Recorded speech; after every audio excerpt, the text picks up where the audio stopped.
All right, guys. Welcome to class, as it were. You're watching this on Thursday. I'm recording this Wednesday afternoon. We need to continue our conversation with John Locke, and that's what we're going to go ahead and start our focus on. Yesterday, we established this idea that Locke believes knowledge is built on the raw information that we gather from our senses and experiences. So we pull that information in, and then we have to do something with it and process it. And as we process it, that creates knowledge. Okay, knowledge is a thing that we produce as we process information that we take in. And so we have to encounter that information. It's the raw information that's necessary.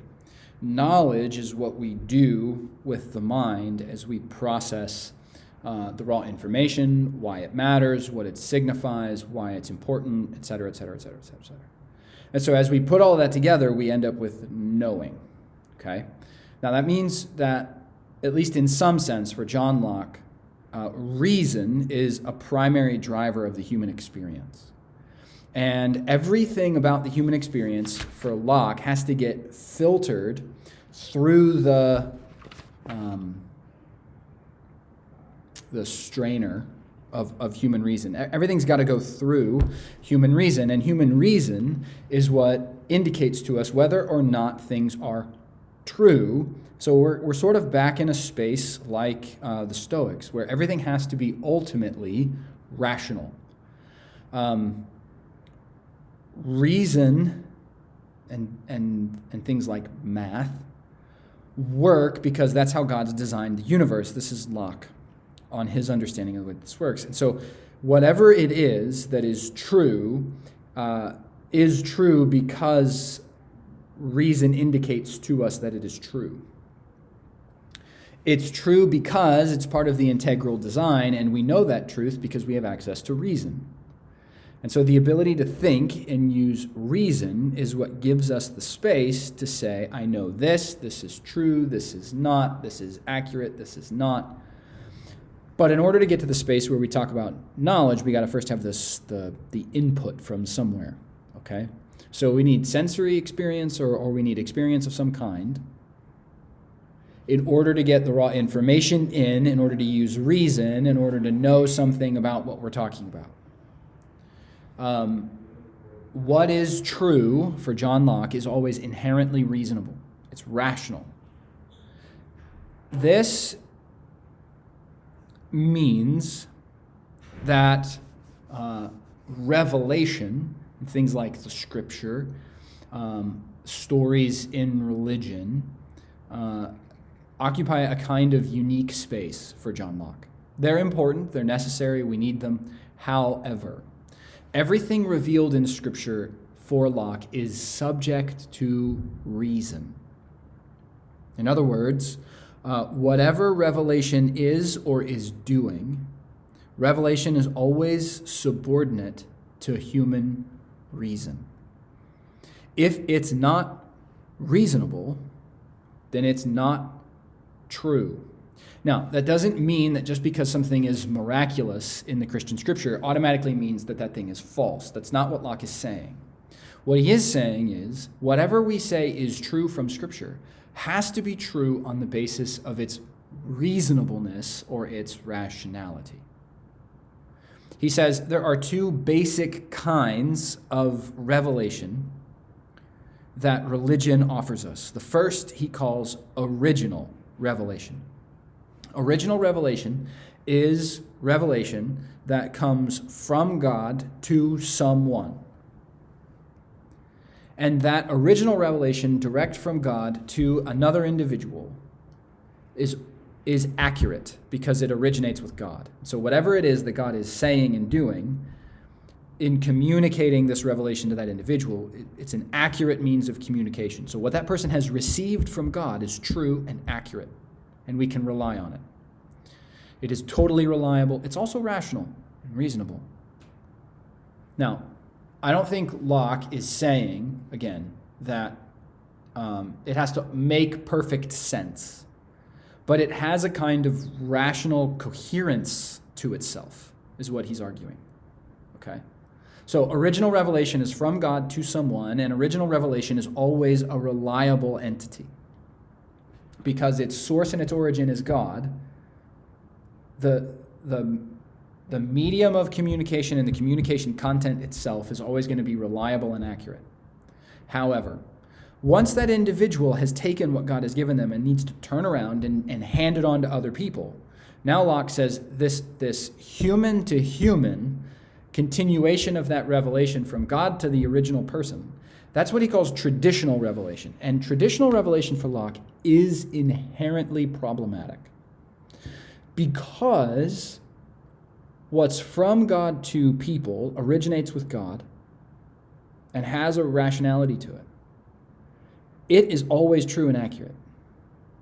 But once people get a hold of it and have to use reason to understand it and then use reason again to articulate it, we end up in a space where what is then communicated from the individual God communicated with to others may or may not be reliable.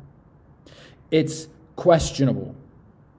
And by and large, Locke wants to say that human to human revelation about things related to God is an inherently unreliable thing because human beings are inherently unreliable, especially as we consider things like faith and religion and the truth about God and the universe. Because at some point in time, those concepts are going to be beyond what we are capable of understanding, knowing, or beyond the limits of what sort of science and math and history can communicate to us at the moment. And so revelation is designated then by John Locke to places and spaces that reason can't necessarily reach. So reason is good for all of the things that we need reason for, and reason is the judge about whether or not revelation is true and accurate. But revelation is about things that are beyond our ability to get to with only human reason. And yet, revelation has to be subjected to human reason. And this is a bit of a sticky point for Locke. His insistence that reason reigns over revelation, but his acknowledgement that revelation is about things that reason doesn't get to.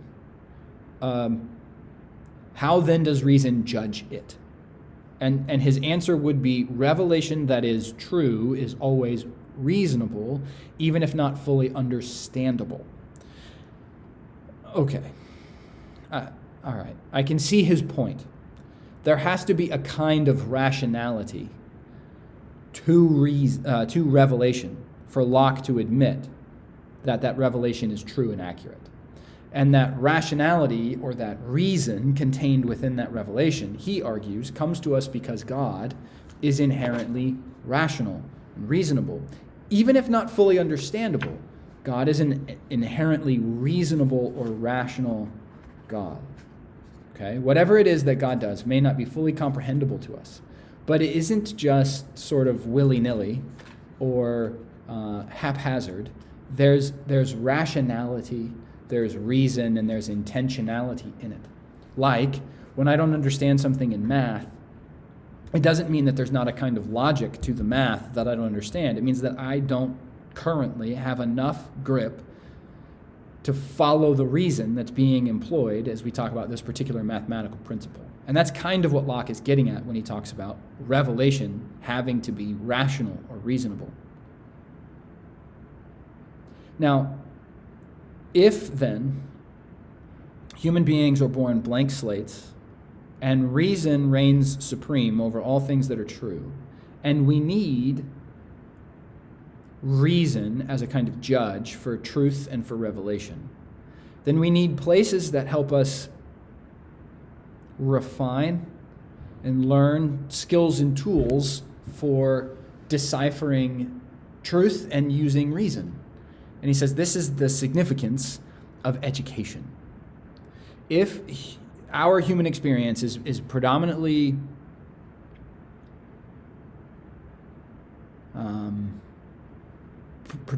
oriented around and because of human reason, then we need human reason, but reason is more than just an ability. It's a skill that we cultivate. And so some of us have powers of reason, according to things like IQ and whatever else, that might sort of lend themselves already to being able to do this process pretty easily. However, everybody has space to grow in what we talk about in terms of reason, and so education is incredibly important here. Okay? Locke goes on, and he says, he wrote a piece called An Essay Concerning Human Understanding, and it takes up 4 books. Okay? In book 1, he makes the argument that human beings do not have any kind of innate knowledge. We are born blank slates. And here he picks up a thread from a couple of philosophers, Berkeley and Hume. And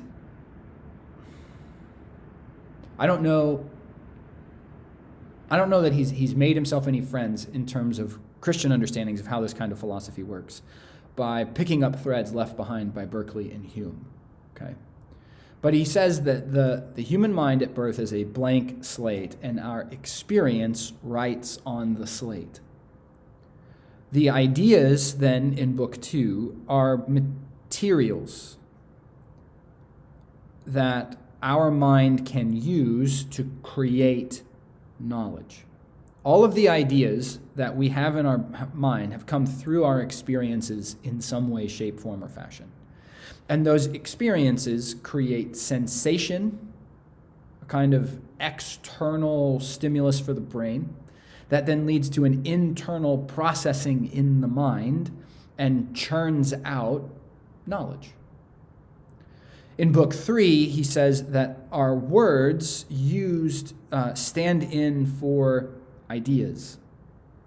And those ideas become symbols and in the words we use to express it. So when I talk about an eraser, you have an idea of what the symbol, the word eraser, indicates. And then you can associate your experience of an eraser with the word, and now you know what I'm talking about. He says the real essence of any given thing is its atomic construction. We would be talking about material cause if we're talking about Aristotle. We would be talking about the atomist theory if we're talking about people like Democritus. Language for John Locke then gets really important for us because there's a word-to-idea sort of correlation about reality. The substance is the thing that exists, but I can use words to stand in and give meaning for the substance that I want to talk about. So, as I talk about given things, the language that I use is critically important for your ability to pick up the correlation that I have between the words I choose and the ideas I mean in order to understand what I am trying to communicate to you according to that idea. Okay? In Book 4 on concerning human understanding, Locke says knowledge then is our perception of the connection and the agreement or disagreement and the repugnancy of any of our ideas. In other words, knowledge is our ability to network the ideas together in such a way as to create a picture in our mind, a perception in our mind, of how those ideas are interrelated. And as we create that network and that picture, sort of a mosaic or a stained glass kind of image here, as we create that network of ideas, our perception becomes what we articulate as knowledge.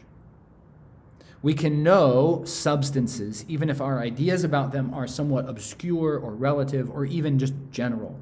This is why he says we can know God, we can know truth, we can know things revealed because we can know about them enough to articulate a definitive perspective on them, and that perspective we articulate is what we talk about as knowledge. That means then that human beings build the knowledge that they possess. Knowledge is not something that we discover. Knowledge is something that we create, which means what we know can be changeable, malleable. It can shift. Because as we acquire new ideas or new information or new experiences, our perceptions may change. That makes knowledge, in some sense, a little bit of a fluid sort of thing. But what grounds it for Locke is that in order for it to be genuine knowledge and not just kind of random conjecture or unreliable information, it has to be rational. Okay? And like Descartes, Locke believes that human beings are rational creatures, thinking things. And it's the ability to reason that sets us apart from the rest of creation. And so our ability to reason out things and articulate this network of ideas in our minds in rational or reasonable fashions is the thing that indicates to us whether or not our knowledge is legitimate or accurate. Okay? Revelation is tricky because there aren't really means to prove the legitimacy of revelation outside of whether or not it's inherently reasonable. And so then the question of religious belief for Locke becomes, which religious belief is the most coherent, is the most, coherent is a good word, is the least self-contradictory, because reason won't contradict reason. Reason might clarify or give further follow-up or add pieces, but reason isn't going to contradict reason itself. And so as we evaluate what's true from Scripture and as we experience the revelation of Holy Scripture, we end up in a space where we have to say, what is the most reasonable conclusion about this information? And is it inherently rational in its own presentation, style, setup, and communication? Is the content and the communication inherently rational? And if something about Christian revelation isn't inherently rational, then maybe we misunderstand something about its content or its presentation. And that's fair, I think, from Locke. However, it may not always be the easiest thing to access.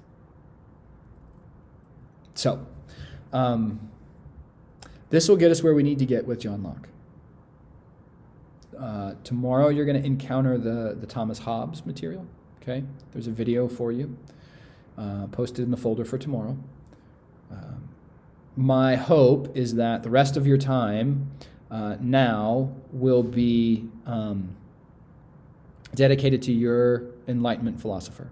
Okay, we're using Stanford Encyclopedia and maybe some other sources as you see fit, and we're going to try and accomplish all three of those elements in our classical philosopher work. Okay, I hope you guys are having a good day. I'd rather be doing this with you, but this will suffice while I'm out doing another piece of my job here with another school in Michigan. So if you think of us and you feel so inclined to pray over us, that would be fantastic. Have a good day, guys, and we'll talk again tomorrow in video form. All right?